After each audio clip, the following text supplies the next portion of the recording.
Hi friends, मैं हूं Bana. Welcome to Movie Shoovy. दोस्तों, मुझे कहते हुए बहुत अच्छा लग रहा है कि पहली बात तो थिएटर्स के अंदर लोग अब आना शुरू हो गए। मैंने जनक पैलेस के अंदर दोस्तों ये मूवी देखी है, जहां पर मेरे समझ के हिसाब से करीबन 40% ऑक्यूपेंसी थी।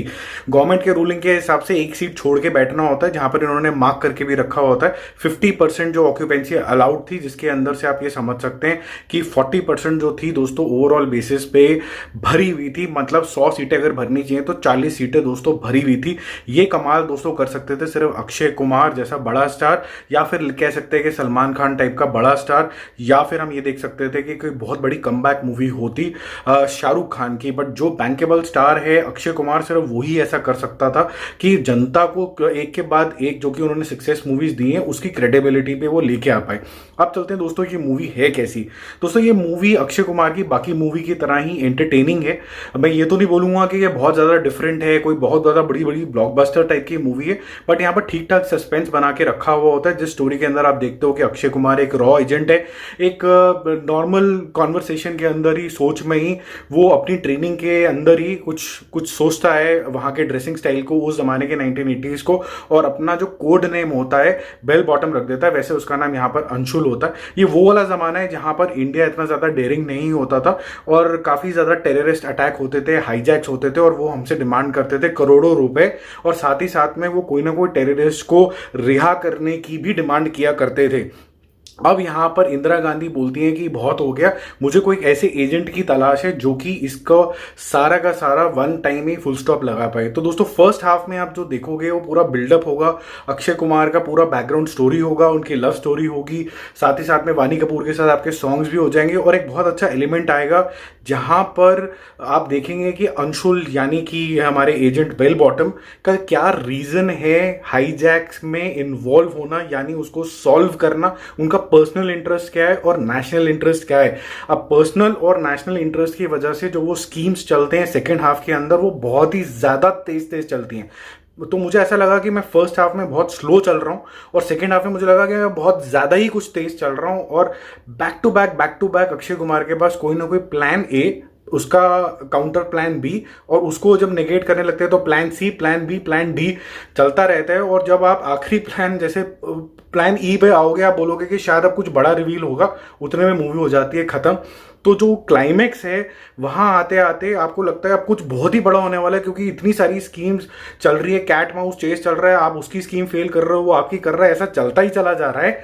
तो उसके बाद आपका जो थोड़ा सा डिसअपॉइंटमेंट हो जाता है कि जो बड़ा सोचा होता है क्लाइमेक्स वो इतना बड़ा होता नहीं है। बट हैविंग सेड दैट, सबकी परफॉर्मेंस बहुत अच्छी है। मुझे आदिल की परफॉर्मेंस यहाँ पर काफी ज्यादा इंप्रेसिव लगी, और जो सरप्राइज एलिमेंट था, सबने जो क्वेश्चन उठा रहा था कि लारा दत्ता को लारा दत्ता की तरह पेश नहीं करा गया है, अलग तरीके से पेश किया गया है। तो मेरा पर्सनल ओपिनियन ये है कि उन्होंने एक्टिंग तो देखो बहुत अच्छी करी है, और वो काफ़ी हद तक इंदिरा गांधी जो हमारी प्राइम मिनिस्टर थी उनके जैसी ही लगी हैं। उनका हाव भाव भी उसी तरीके का है, काफ़ी अच्छे तरीके से, इम्पैक्टफुल तरीके से अपना रोल निभाया है। बट मैं यही बोलूँगा कि अगर आप कोई एक्टर ले रहे हो तो उसी के फेस के साथ ही उसको दिखाओ ना, आप कोई और क्यों बना के कर रहे हो। तो उससे मेरे को लगता है कि थोड़ा सा डीमीनिंग हो जाता है एक्टर के लिए भी। ऐसा लग ही नहीं रहा है कि वो लारा दत्ता है। तो पर्सनली मुझे ऐसा लगता है कि ऐसा नहीं करना चाहिए। बट अदरवाइज अगर मैं सिर्फ कैरेक्टर की बात करूँ तो एज ए कैरेक्टर वो मुझे बहुत बढ़िया लगे।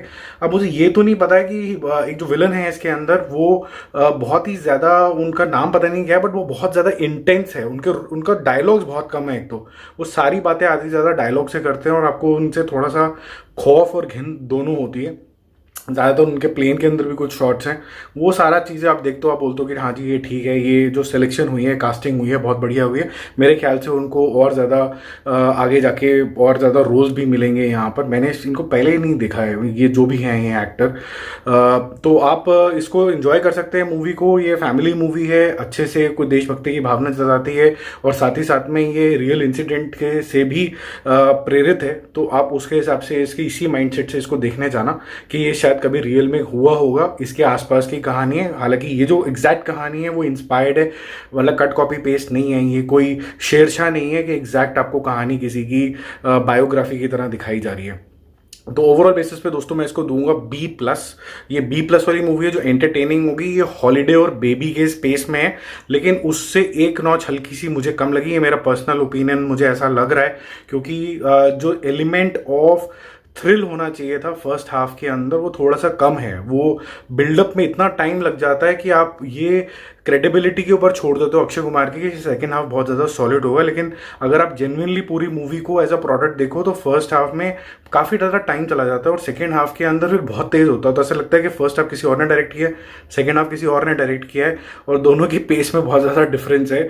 और गाने, एक गाना ठीक है but they don't add too much to the story. अगर एक आधा गाना कम भी होता, नहीं भी होता, तब भी मैं मान लेता कि अक्षय कुमार और वानी कपूर के अंदर प्यार है, वो थोड़े लवी डबी सीन के साथ भी वो इस्टेब्लिश हो सकता था।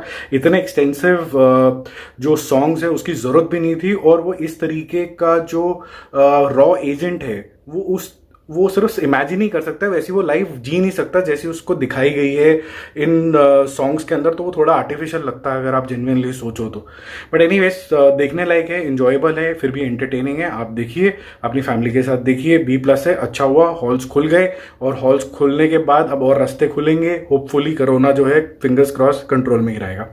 सी you again with another review very soon. Don't forget to subscribe the channel. Bye bye.